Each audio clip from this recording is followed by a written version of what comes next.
Gram panchayat Sijhua के ward number 10 से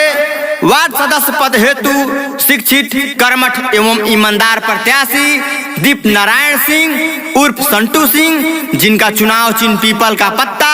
क्रमांक संख्या 2 पर बटन दबाकर भारी से भारी मत से विजयी बनाएं और इनके हाथों को मजबूत करें। दीप नारायण भैया जिंदाबाद जिंदाबाद जिंदाबाद, दीप नारायण भैया जिंदाबाद जिंदाबाद जिंदाबाद, पीपल छाप जिंदाबाद जिंदाबाद जिंदाबाद, पीपल छाप जिंदाबाद जिंदाबाद जिंदाबाद। भैया दीप नारायण के जीता दीजा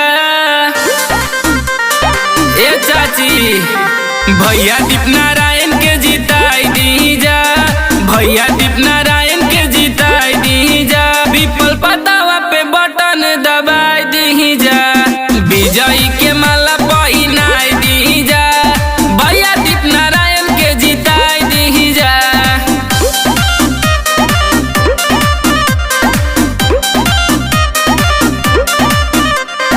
आपका वार्ड कैसा हो नारायण भैया जैसा हो, आपका वार्ड कैसा हो नारायण भैया जैसा हो, जन जन का है यही पुकार नारायण भैया की बात, आपका बटन कहाँ दबेगा पीपल वाले खाने में। अंजलि रिकॉर्डिंग स्टूडियो भगवा।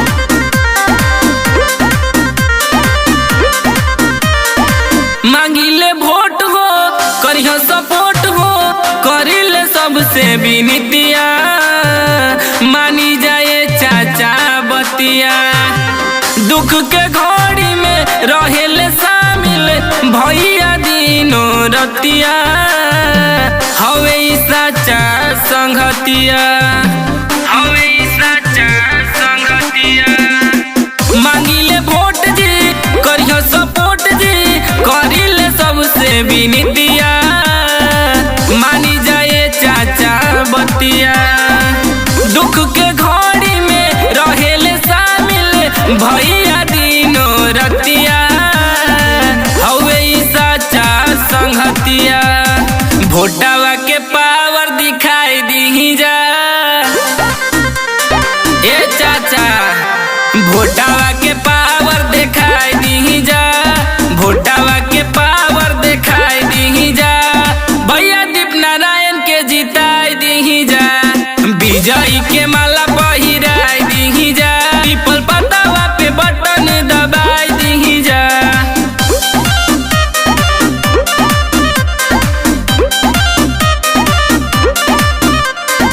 आपका वार्ड कैसा हो नारायण भैया जैसा हो, आपका वार्ड कैसा हो नारायण भैया जैसा हो, जन जन का है यही पुकार नारायण भैया की बात, आपका बटन कहाँ दबेगा पीपल वाले खाने में। नारायण भैया जिंदाबाद जिंदाबाद जिंदाबाद, नारायण भैया जिंदाबाद जिंदाबाद जिंदाबाद। आइल समैया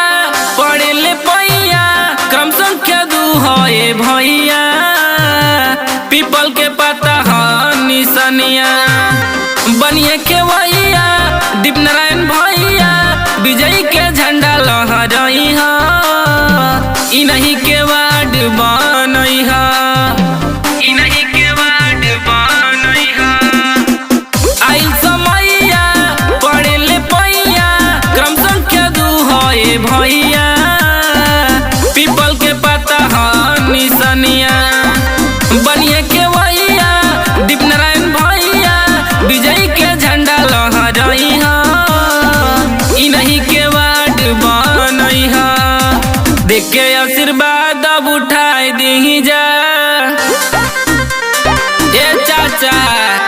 देख के आशीर्वाद अब उठाई दीजा, देख के आशीर्वाद अब उठाई दीजा,